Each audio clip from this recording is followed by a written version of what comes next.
for today is Lincoln University grant policy. Many of you have gone through this process, and so it's one of a series of topics that we're talking about. We're approaching the halfway point for the series. The next couple of weeks, Don McKinney will be talking about reading RFPs and deciphering acronyms and some of the details of electronic proposal submission especially. But we're going to be talking today more about some of the internal Lincoln University grant policy and procedure. And one of the first things is, why does Lincoln University care, I guess? Why is there a need for administrative oversight? Basically, Lincoln University is the legal authority for submitting proposals, receiving funding, and then all the responsibilities for certifications, compliance, liabilities, reporting. And at the end of many proposals, there's a 20 or 30 page long stack of sheets of certifications that the university, when the president signs, is agreeing to comply with all that fine print that you didn't probably read. And in addition, the university is trying to coordinate programs because they have to address the priorities and mission of the university. This doesn't really ever come up, but I just wanted to make a point. It's not an intellectual property issue. This isn't the university telling you what you can and can't work on. They're just trying to carry through their legally mandated responsibilities.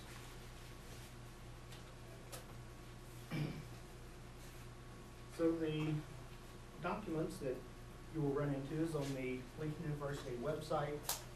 This link, a variety of information.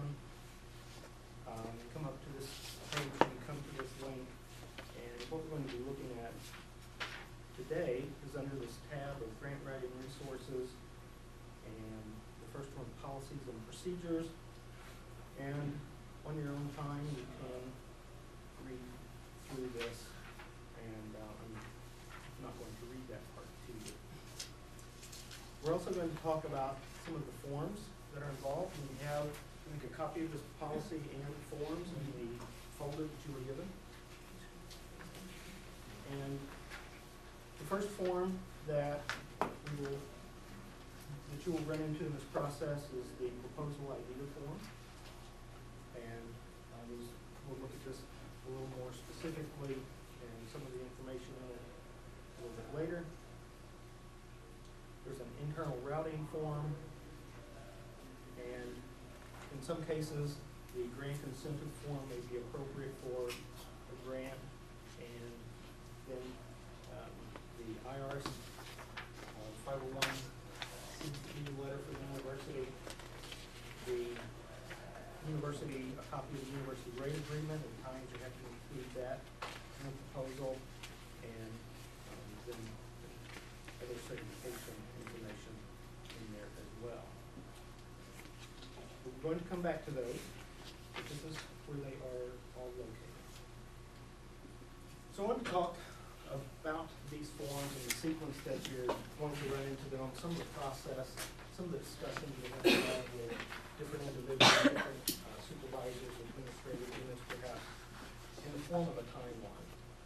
And in an ideal world, this starts approximately 4 weeks out, where day 0 is your submission deadline, whatever date that happens to be. So somewhere along through this process, you're going to run into these stages, and these last 2 stages down here are especially part of this internal policy. These are some times that are required for processing this information, getting the signatures, allowing time for submission, and especially electronic submission of proposals. So at the very top, to reinforce again today, is you need some of these ideas in place before you ever see a funding opportunity. You need to have an idea of what you're looking for.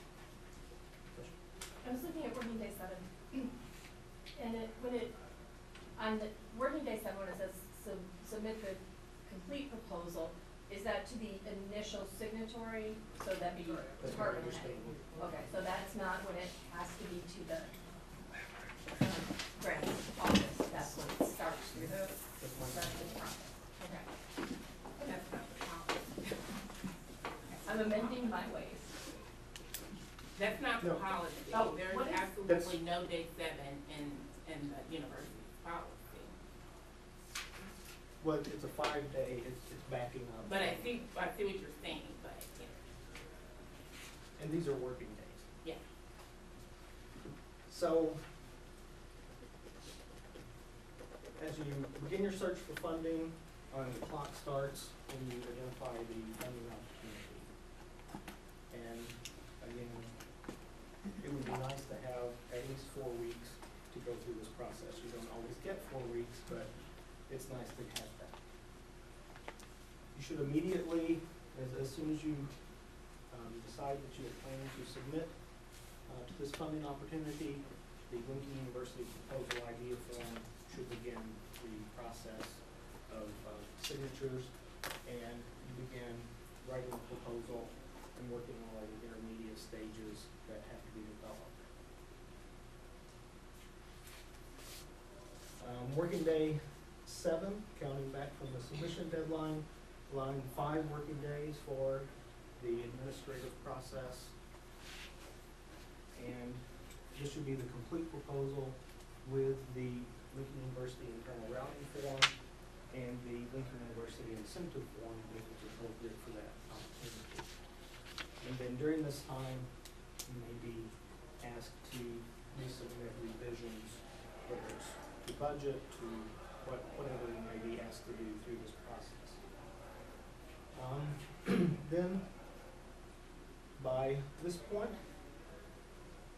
hopefully that internal review process is completed, and if you're doing electronic submission, the electronic submission process begins from the Office of Sponsored Research, and they advise allowing at minimum 2 days for that process.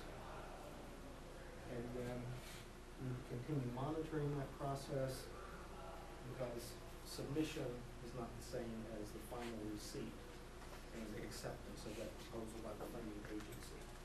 There may be, depending on what errors process in here, you may have to reformat something, you may have to repost files, you may have to shorten something. I mean, there are any number of things that you need to be aware of. You can't just give it to Kendra and say, good luck, I'm going on vacation. Because it doesn't always go through the first time. Could I add something to that? And I'm glad you just said what you did, because I think, and Kendra can join in, there needs to be a way to contact the PIs 24 hours a day during these last few days, because if something's missing, and I know Kendra goes out of her way to make phone calls, and if somebody's not reachable, then she cannot submit an incomplete application, so. Right.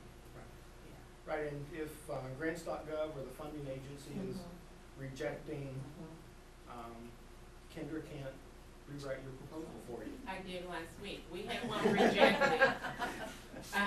We had a proposal rejected. He started very early, but they updated it, so he had the wrong grant packet, and he was on his way out of town that day. So Don't count on that. That's right. Don't count on that happening. Then the submission deadline. The next thing we're going to talk a little bit more about submission deadlines. This is electronic submission. This probably is stated as a day and time that it must be accepted by the electronic system at the agency. There are still a few paper submissions. Sometimes that's a postmark date. Sometimes that's a receipt date. And the difference, you need to understand the difference of what those might be. If you're squeezed for time, again, if you don't have a month to work on this, most of that squeeze is going to come out of this section.